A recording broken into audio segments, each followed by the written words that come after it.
Clouds TV, empowering lives. Hallelujah. Don't show the mercy. That is why he's telling, don't show the mercy. If you give them a single mercy, what will they do to you? The book of Judges chapter number 6. And the children of Israel did evil in the sight of God. Verse 1. And then God, because of that, he got so disappointed, he handed them over to the Midianites for 7 years. Maana Joash, the father of Gideon, alienda akakaa na Waameleku chini, wakampatia ka gift, akakuja akakaeka kwa madhabahu kama haka sasa. Sasa akakuja akakaeka kwa madhabahu, maybe alikashuria hapa kama ka decoration. That is what costed these people to suffer. Mungu akaondoka kwa hiyo nyumba, maana compromise. He compromised. He had mercy to the Amalekites. Na wakasign pact na agreement. Do not make any alliance with them or show them any mercy. Do not make an alliance. Ndio naona hapa wakati niliandika hiyo listi ya wale watu mimi nataka Mungu awashughulikie. Niliandika listi mrefu sana. Hata nyinyi mlikuwa. Najua kafadi mwelema. Hata nyinyi wote nilikuwa nimewaandika. Nikaambia Mungu, mimi hawa ni makwekwe tupu. Maana wamenisubua. Ni maragiri ya ginya ajokage ukohoya. Because nilikuwa naenda mlimani kila wakati. Yani nikaona ni listi kubwa sana. Ilibidi niandike listi ya watu wote, nimwambie Mungu, katika haya mimi nimesubuliwa. Huyu alifanya hivi. Nikaandika vitu zote. You write them down. When you are going before God to a court of heaven, write them down. Na uandike wenye walikufanya. Maana inaweza kuwa nilikufanya kwa Mungu inakubalika. Umeona? Na hiyo aiseme wachana na hiyo idhuru. Aigine wali kuja ukamumunya mdomo na kwa Mungu bado inakubalika. Anasema hiyo idhuru. Kuna mwingine anafanya hivi, hiyo haikubaliki. Sasa hao wote waliwekwa kado. Bwana Yesu asifiwe sana. Na mimi sikuwagi na pain, maana nafurahi. From that time the flow of the spirit of God in me ilianza kuflow vizuri. Na nilikuwa nimewekwa kwa mtaro. Nilikuwa hapa na bweka tu. Kama saa hizi ningekuwa nimechoka nikuhubiri. Maana nilikuwa naruka. Mnachwa! Yo! Na Mungu alikuwa amenituma nikuje nihubiri, nifundishe watu vitu kama hizi. Because communication ile Mungu alicommunicate nayo na mimi, kuna kodi alinipatia. Na hiyo kodi kama ile ya e-citizen, hiyo ndio ananifunguliaga mlango yangu tunaongea na yeye. Sasa nimeanza kubweka hapa. Bwana Yesu asifiwe sana. Operate in your code. Operate in your code. You will be successful. You will get the right people with that code. Maana kuna watu wameitwa. Mumeitwa kwa sababu ya the code I have. Hallelujah. Verse 3 please. Do not marry any of them, and do not let your children marry any of them. Unasikia condition ile Mungu ako nayo? Do not even allow your children waoane na wao. Ama wewe mwenyewe uende ufanye mapenzi na wao. Your altar itanimeza, mimi ndio nitaisha, si wewe. Kwa sababu umekuja with mission. Ndio walikuja hapa na mauchawi na maugaga, ndio waone kama wametikama. Kuna kama mama kengine kalikuwa kanakaa hapa, kalikuwa kanakuja na gedhito, kanishike na kakaniambia, Roho, the spirit is saying, kumbe ni spirit wa Wagwana ndio alisema. Na siku moja kakaniletea kishati kingine hapo, kakaniletea hapo nivae, na nikavaa. Nilipovaa nikaanza kuzikia gunyerere kwa mwili. Na siku hiyo nikakasadia ka message kanini ka emojo kale kakamutu kanafanya hivi. Usiku na nilimtumia saa 6 usiku. Sasa niambie saa 6 ndio nitume ni nini ilikuwa imenitendekea? Maana aliactivate nikiwa kwa ofisi, nikaenda kulipukia kwa nyumba. Mpaka ikabidi nitume ka emojo. Hivyo ndivyo wanakamata mtu. Bwana Yesu asifiwe sana. Hizi tu message unaona unadikiwa twigi nitakukamata wewe. That is why you need to deal with these altars. Destroy them completely. Tuendelee verse 4. Because they will lead you and your children away from me. The mission yao ya kufanya hizo vitu zote, it was to lead me away from them. Na ilikuwa imefika hapo. Msinione ati hivi. Ilikuwa nimefika hapo. Nilikuwa nimebebwa. Nilikuwa carried. Nika yuraje wakilia. Alafu wakati unashika wa mama ati nitasesa tunawaambia niombe, kumbe hata na wao walikuwa naokoja mahali watakuchijia.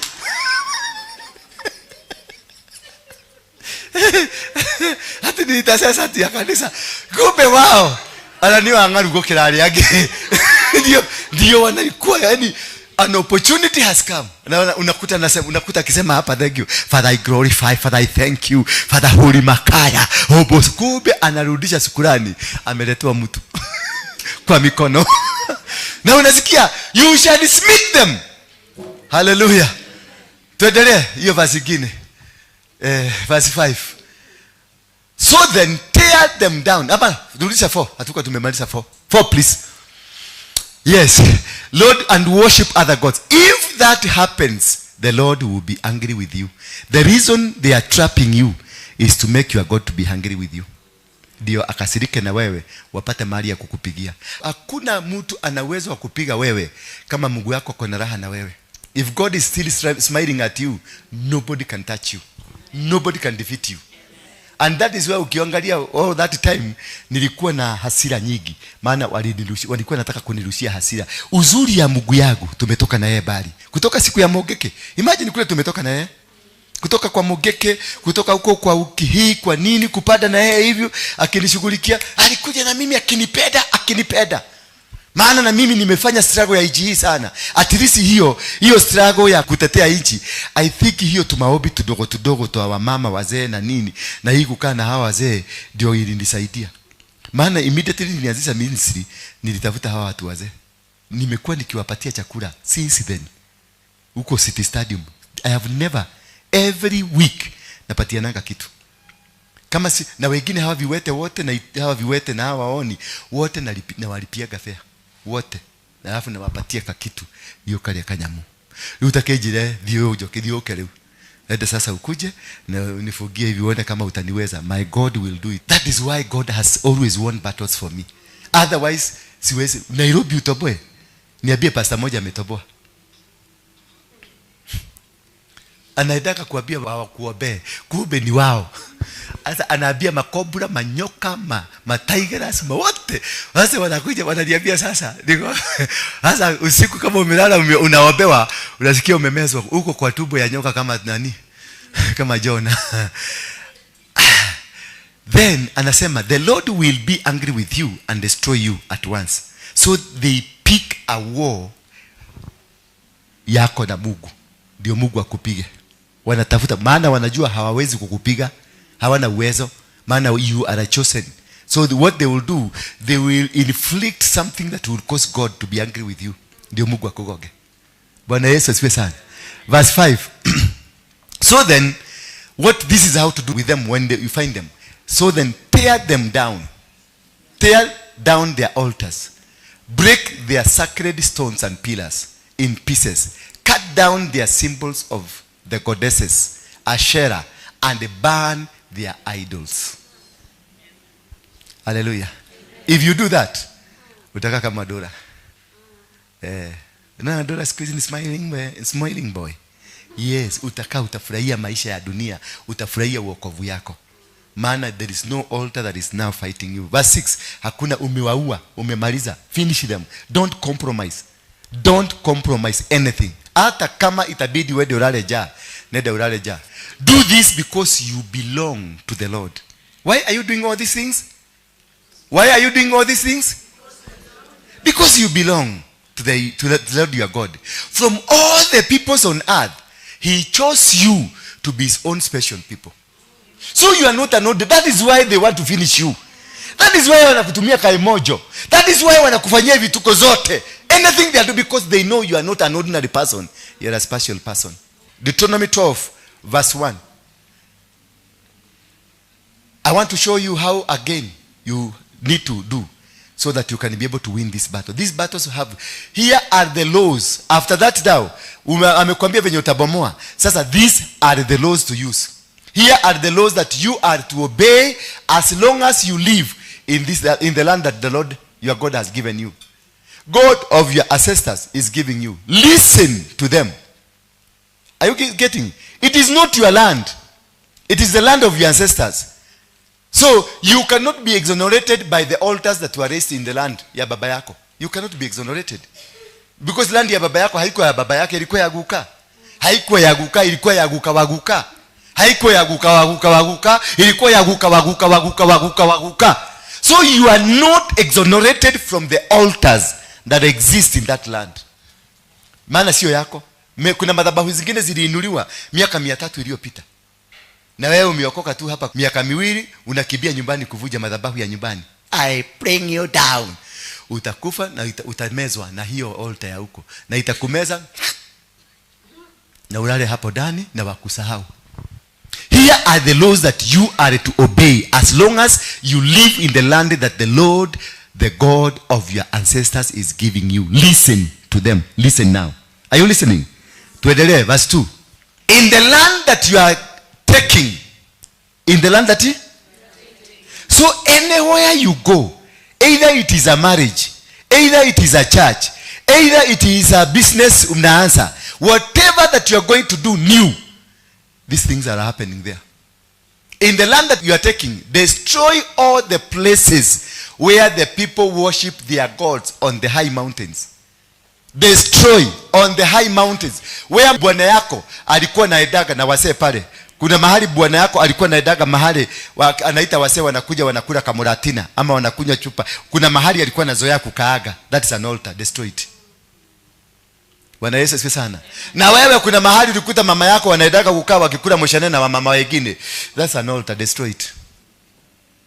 Hallelujah. Kuna mahali baba yako alikuwa anachijiaga. Kuna kamuti wanakaaga pale. Kwa hiyo mti wanakaaga na hapo ndio wanachijiaga. That's an altar. Destroy it. Bwana Yesu asifiwe sana. Hata kwa wewe ukiokoka, kuna mahali wakati tulikuwaga walevi. Bwana Yesu asifiwe sana. Kuna mahali kwa nyumba, hata kwa broad, hata sio kukunywa tu. Kuna mahali wakati wageni wamekuja, kuna mahali kuna chijia kwa kuku ama busi. Kumezoea hapo ndio wanachedaka kuchijia. Hapo hiyo ni madhabahu. Ede bomoe. Hallelujah. So anasema namna gani? In the land that you are taking, destroy all the places where the people worship their gods, on the high mountains, on hills, and under green trees. Every green tree, ukiona kimuti kimuzee kwa kobaudi yenu, hapo kuna madhabahu. Hakijai katwa, hapo kulikuwa wanapumuzika, hapo ndio walikuwa nakulia muratina. Na mahali popote palikuliwa muratina, shosho alipatiwa na kukaa alipatiwa. Hapo ndio ilikuwa center ya kuamsha maroho ya wale walikufa. Kwa hivyo hapo ndio wanajuaga, hapo ndio wanakujiaga. Edo vuje hiyo madhabahu. Bwana Yesu asifiwe sana. Ezekiel 16 verse 1. Ezekiel 16 verse 1. Ezekiel 16 verse 1 inasema the Lord spoke to me again. Again. Kwa hivyo alikuwa ameongea. Again. Akamwambia namna gani? Mortal man, he said, point out to Jerusalem what disgusting thing she has done. Version zingine zinasema abominations. And point out these disgusting things that he has done. Jerusalem. Ni Jerusalem inaabiwa. Mtu wa Mungu anaabiwa, nenda waambie Jerusalem vitu ambavyo ni chukizo ambavyo amefanya. Ni gani? Verse 3. Tell Jerusalem what the sovereign Lord is saying to her. You were born in the land of Canaan. Weka full stop. You were born in the underlined land of Canaan. Now you go back to ask who is Canaan. Hii shamba ni ya Canaan. Hii shamba ni ya Waruinge. Hii shamba ni ya nani? Ni ya Kibaki. Hii shamba ni ya Kenyatta. In the land of Canaan. So unarudi nyuma kuuliza who could be Canaan? Who was Canaan? Son of? Is the son of Ham. Now what is the connection? Jerusalem, you are born in the land of Canaan. What is now the connection? The spiritual connection? Canaan is a son of Ham. When Ham aliona uchi wa baba yake, hangelaanika because alikuwa ndani ya Sabina. Watu wote walikuwa ndani ya Sabina, where they were protected from any curse.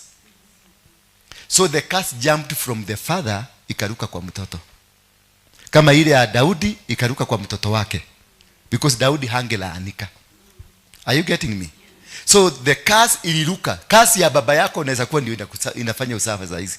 You might be suffering because of your father. You might be facing challenges because of your mother. Sasa iliruka ikaenda kwa mtoto. Sasa mtoto ndiye alilaaniwa. Na kulaaniwa kwa mtoto, alienda akanunua shamba. Hapa hiyo inaitwa Kanani. Ni shamba ya huyo mtoto.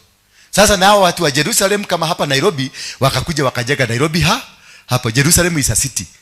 Wakajenga city in the land that was bearing a name that is carrying a curse.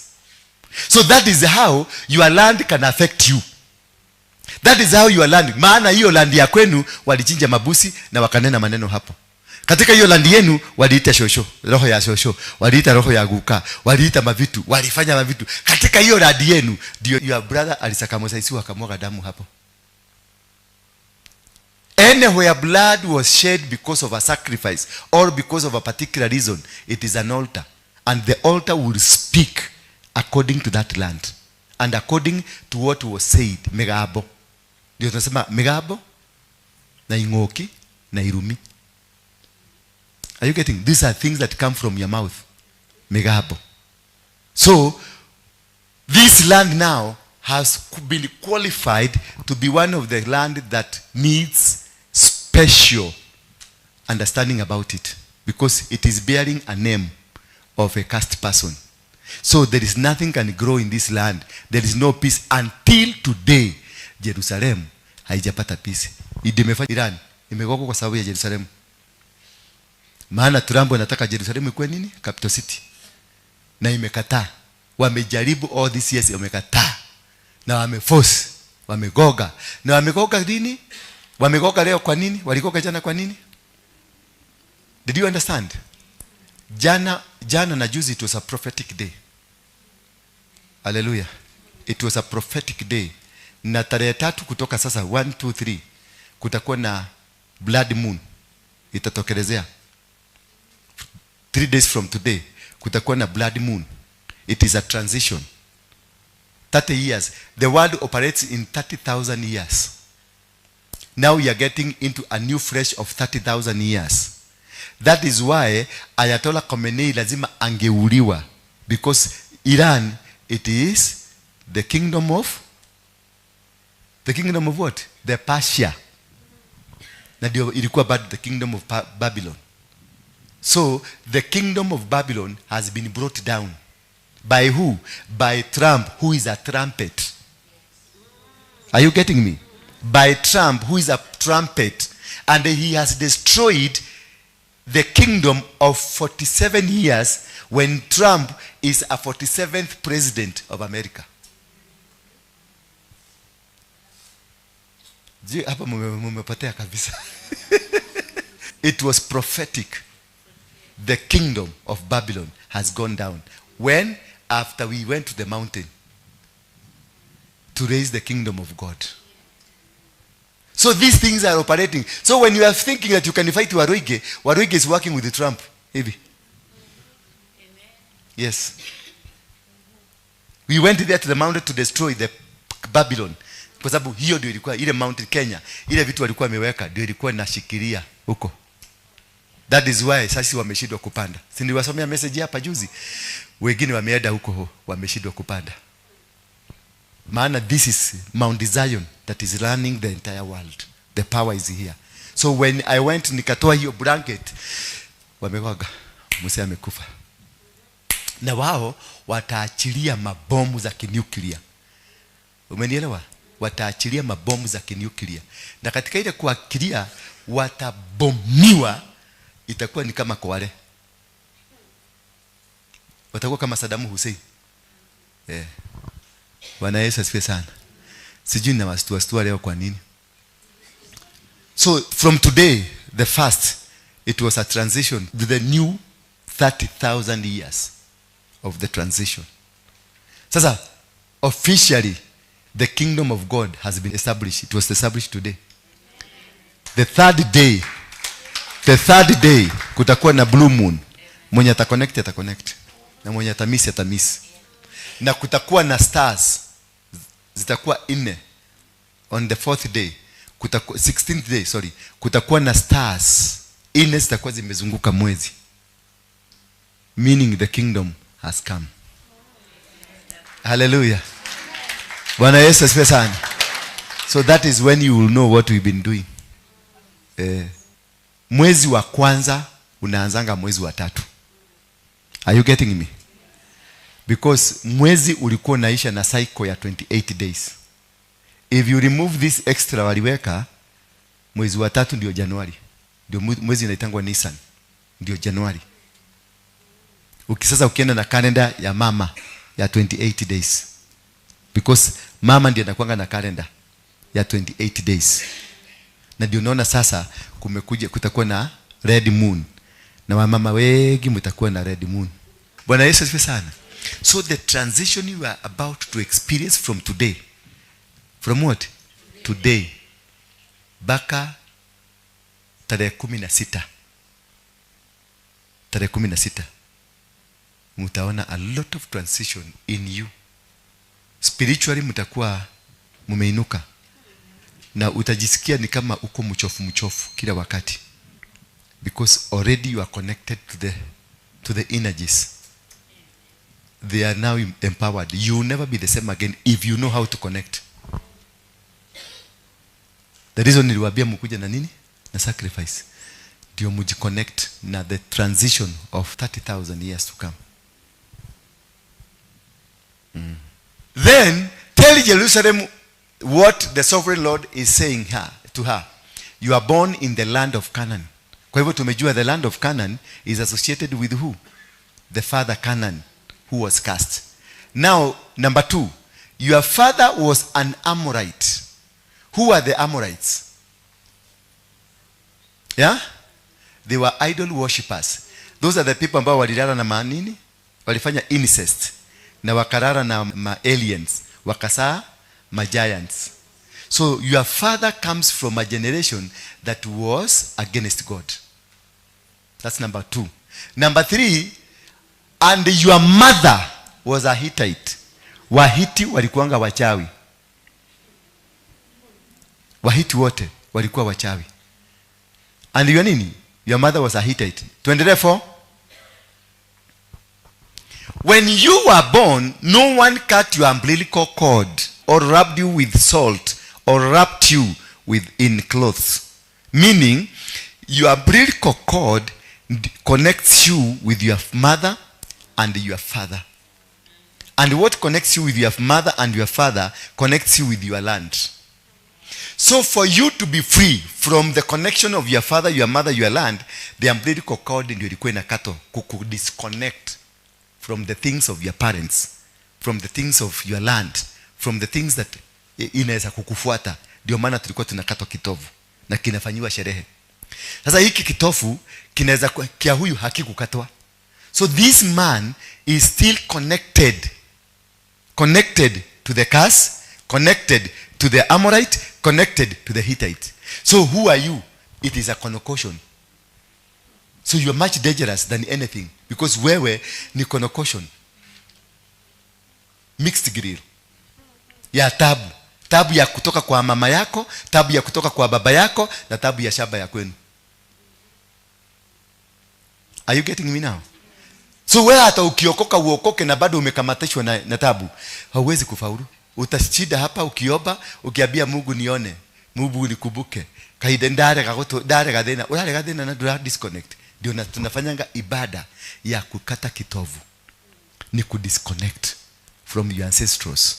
Disconnect from the land. Disconnect you from your mother, from your father. Then you are disconnected. From there, you operate alone on your new kingdom. Because when you are disconnected from the kingdom of your father, your land, your father, your mother, that's a kingdom. So when I disconnect you, you create a new kingdom. You get out of the land of your father. And this is what happened to who? God did cut the umbilical cord of Abraham from Terah, so that he can be able to bless Terah from the blessings that his father, he can be able to bless Abraham from the blessing of Terah. Because Terah was an idol worshipper. So whatever Terah had, the land and everything was contaminated. Had idol worshipping. And God didn't want to mix hizo vitu. Alitaka huyu mtu akue clean. Ndiye alimwambia toka. Alitaka kukata kitovu, kumuondosha, kumtoa from the lineage of his father. Are you still connected to the lineage of your father? Na wewe ni mama msee. Na wewe ni kimsee. Yeah? bado nakibiriaga kwa mama yako kukaa huko, na unasema uko na shamba huko, ndio maana hautapata shamba. Akotanya kama mgodakaraga kwa nyini kwa inherit, hutapata shamba yako because you have refused to disconnect yourself. Because God has a blessings for you. Anataka kukutuma kama Abraham aende akaubariki, lakini bado umeshikilia shamba ya baba yako. Ikaili yako. Utakufa maskini. Because hiyo shamba ndio alifanya makafara zake zote. Hiyo shamba ndio alichinja mabuzi zake. So you will never outgrow. You have to be subdued by his own altar. Get out of your father's compound. Get out of your father's place. Go and build your new. God will bless you. God does not send you with anything. He even don't tell you where you're going. He just sends you. If you obey him, he will open doors for you. Just obedient. Hiyo tulisoma Deuteronomy chapter 28. You just obedient. Milango inafunguka. And you keep the doors of blessings open. Bwana Yesu asifiwe sana. In the book of Revelation 3 verse 8. The book of Revelation 3 verse 8. I know what you do. I know that you have little power. You have followed my teaching and have been faithful to me. I have opened a door in front of you which no one can close. So that is the beauty. That's the beauty of obeying God. That's the beauty of sitting down to be taught the word of God. Sitting down to be taught the word of God opens a door for you. Because God is watching. He's watching over you. That I know what you do. I know what you have.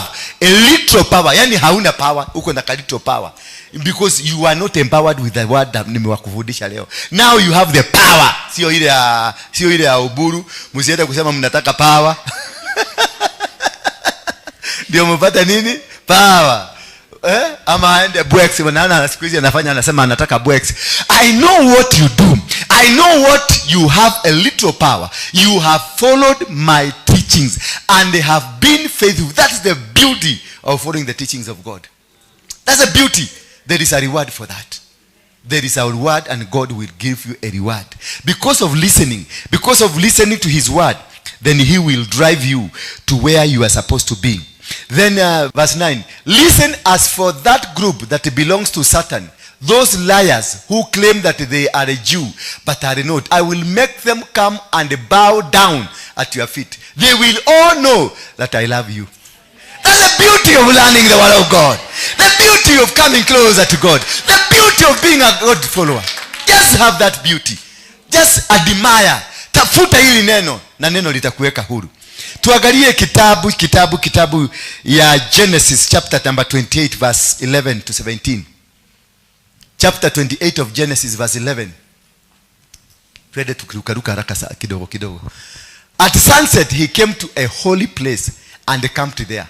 He lay down to sleep, resting his head on a stone. At what? At sunset. What is sunset? At jioni, jua ikitua.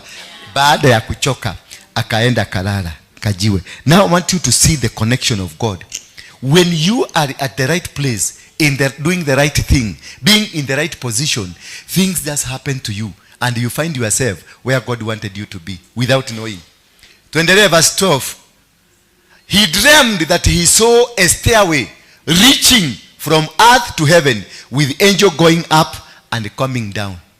With happy, mahali alijiwekelea kajiwe. Akalala hapo. Na kulala kidogo, a dream came. So you need to be at the right place. You need where God wants you to be. And then things will open. When you're operating on a land that is clean, on a place where ancestral spirits are not working against you, things will just open up. Things will just work. You will start seeing dreams. Na unaona vitu ambavyo vinafanyika. Verse number 13. And there was the Lord standing beside him. I am the Lord, the God of Abraham. You see now? The connection. Huyu ni Jacobo. Alikuwa ametoroka ameenda kwa Labani. Sasa kimekuja, kimechoka, kinasikia na kinaogopa kisiende kuuliwa. Sasa kilipokuja, kilienda mahali kililala. Unajua ni wapi? Unajua ni wapi alilala? Alilala mahali panaitwa Bethel. Na mahali hapo Bethel anaitwa alilala ni hapo mahali Isaac alikuwa amepelekwa kuchijiwa. An altar was raised. Mahali the altar the grandfather alijenga. Mahali alikuwa anataka kuchija Isaac. Hapo ndio amejikuta amelala. Bigu ikafunguka. Maana there was an altar that was created and it is operating for that family, because waliambiwa your generation, kizazi chako kitaishi kubarikiwa. I will be walking, and the Lord of Abraham and Isaac, he said, I will give you to your descendants this land on which you are lying. I will give you. Hakuwa ameitisha, lakini kwa sababu kuna promise ya baba ya Abraham, alikuwa amepromisiwa na Mungu, your generation, kizazi chako hakitawahi kushindwa na maadui. Akamwambia, hapa umewekelea kichwa, nitakupatia. Why? Because I'm a connect. You need only to be at the right place and connect. The moment you connect, things start flowing. Automatically, you don't struggle anymore. Ukikuwa na the right people, una ministry ya watu kama nyinyi wazuri hivi, unakuta the flow, spirit ya Mungu ina flow vizuri. Yes, 14. And they will be as numerous as the specks of dust on the earth. The same promise that was promised to Abraham, now imeletewa kaguka, because they are flowing. Bwana Yesu asifiwe sana. When you get yourself connected to the systems of God, any blessing that was promised to your great grandfather will flow. And anything that was wrong placed itself in you would be destroyed. They will extend their territory in all directions. It is a blessing, mami, that your territory will be extended in all directions. See, one direction, every direction unaona, unatajirika ukienda huko, unatajirika ukienda huko, unatajirika ukienda huko, unatajirika, yani every direction of your life. Kama ni watoto wako wanabarikiwa, kama ni ng'ombe zako zinabarikiwa, kama ni kazi yako inabarikiwa, kila kitu katika maisha yako unakuta inabarikiwa.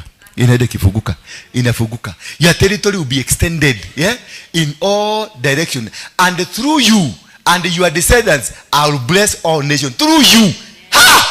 Sijui kama unanielewa. Through you. Yani amefunga duka zote. Amesema duka yako ndio itakula. Wewe ilima. Yes. Bwana Yesu asifiwe sana. Through you. And I possess that. I catch that. Through me, Kenya will be blessed. Thank you. Through me, Africa will be blessed. Through me, the world will be blessed. Na kuambia watu watakuja kutoka dunia mzima, watakuja kwa hii madhabahu. Nimepossess, nimekamata hiyo. Wewe endelea kusema amen. Amen. Kwa sababu sijasema pokea. Yani hamkusoma hiyo vizuri? Turudie. They will be as numerous as the specks of dust on the earth. They will extend their territory. They will extend their territory. My sons, my daughters, mutabarikiwa, mutainuliwa. You will extend, mutabarikiwa. Mipaka yenu itakuwa mingi. Mutaenda kila mahali. Mwagodhelema konasione. Mutajenga makanisa, mutajenga mabiashara, mutabarikiwa. Yes. And through you. Yani, through nani?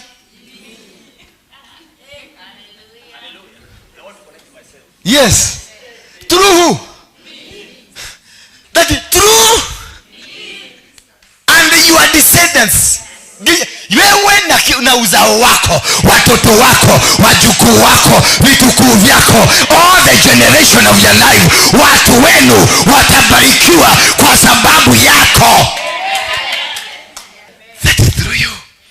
You are due and your descendants are blessed. Yani nations will be blessed because of you. Sijui kama mnanielewa. These people are completely out of picture. Wanasoma physics na mimi niko kwa chemistry. That is through you.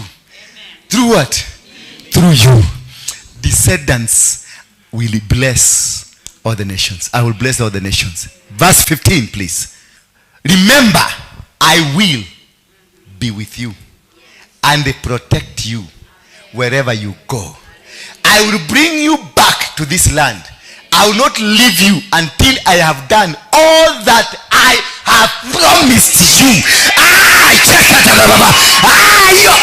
I will not sitachoka. Mwambie mwenzako, Mungu wangu hatachoka mpaka promise yangu ifike, mpaka alichoniahidi kifike, mpaka yani amesema I will be with you until what I promised imetimia. I'm not going to leave you. Yani unaona Mungu sasa amejiregerelia kwako na amejikatalilia kwako. What will you do? Fanya kitu.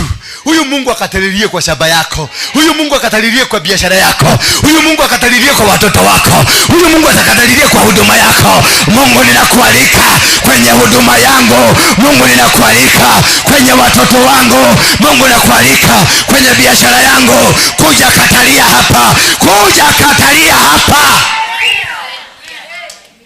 Yes. Ni kiudu kiliko kiwe kile kiegogwo. Ni nini hii Mungu? Huyu mtu alifanya kizuri baka Mungu akakatalia. Yani kuregerera. Gwetwa kilimo gya fio. Hapa Mungu alijifanya kimujiga na akasema mimi sikuachi. Yeye sasa ndiye anatembea. Imagine amtafuti hata hana kazi ya Mungu. Yeye ndiye anamwambia Mungu ndiye anamwambia sitoki hapa. Takana wewe utakubariki. Wewe utakubariki. Yani anatembea na yeye. Maana kuna agano, kuna madhabahu ilibomoka, kuna vitu vilivunjwa, kuna madhabahu ilibomolewa, kuna situation Mungu alibadilisha katika maisha yako, na hiyo situation sasa ndio Mungu amekuja kubariki, ndio Mungu amekuja kuinua, ndio Mungu amekuja kuibadilisha. And that is why you are never the same again. That is why you will never be the same again. That is why you are going to be blessed. That is why your children are going to be blessed. That is why your business is going to be blessed. That is why your ministry is going to be blessed. That is why you will never face challenges in your life, because your God will be with you. That is the reason He will never abandon you. Hakuachi. Oyo guy daragotiga ame connect na wewe. You only need that connection. You need God to connect with you, and your life will never be the same again. You will live to exalt God. You will live to see the blessings of God, and that is the end of God not working with you. Amemaliza na amesema kutoka leo I'll walk with you whether you like it or not. Na kutoka leo, as I do, I prophesy to somebody here today that this God that I'm following, huyu Mungu baba ya Jakobo, baba ya Isaka, baba wa Abrahamu, huyu Mungu hata kuacha. Huyu Mungu ndiye amenifikisha hapa nimefika. Huyu Mungu ndiye ameniprotecta. Huyu Mungu ndiye amenipigania. Huyu Mungu ndiye ameniwezesha. Huyu Mungu ndiye amenifaulisha. Nataka nikwambie siku ya leo ya kwamba huyu Mungu amesimama hapa na amesema atakubariki, hata kuacha nyuma tena, hata kuacha ukahangaika, hata kuacha ukateseka. Maadui hata wakiinuka atapigana na wao. Watoto wako wako kwenye madawa, watoto wako wako kwenye mapombe, watoto wako wanateseka. Kutoka leo wameondolewa kwenye mateso, wameondolewa kwenye mihangaiko, wameondolewa kwa sababu yako, kwa sababu ya maagano yako na Mungu. Watoto hawatateseka tena, hawataumia tena, biashara yako haitaumia tena, maisha yako haitaumia tena. There is a promise. Verse 16. Jacob woke up. Woke up. Fungua macho. Amuka sasa. Kumekucha. Amuka kumekucha. Jacob woke up. The Lord is here. He is in this place. I didn't know. I didn't know. The Lord is in this place. When the Lord is in this place, you'll be crushed like a rat. Because he said, Jacob woke up, amuka, because he was asleep. He is asking, God is asking him to wake up now. Wake up to see the God that is in this house. Wake up and see how God loves you. Wake up and see the marvelous works of God. Jacob woke up and said, the Lord is here. He is in this place. And I didn't, hata hakuwa anajua. He only discovered that the Lord was in this place. Praise be the name of God. Verse 17. He was afraid and said, what a terrifying place this is. What a terrifying place. I didn't know this is how terrifying it was. What a terrifying place. It must be the house. It must where? Remember, this is after, you remember the story after Gilgal. After circumcision, they went to Bethel. This is the same Bethel. This is the same place where the heavens opened. It must be the house of God. It must be the gate that opens into the heaven. Kumbe, this is the place Hapa ndio Mungu ametenga, hapa ndio Mungu ametenga, hapa ndio Mungu ametenga. The opening of heaven. Kumbe mlango ya bingu iko mahali hapa.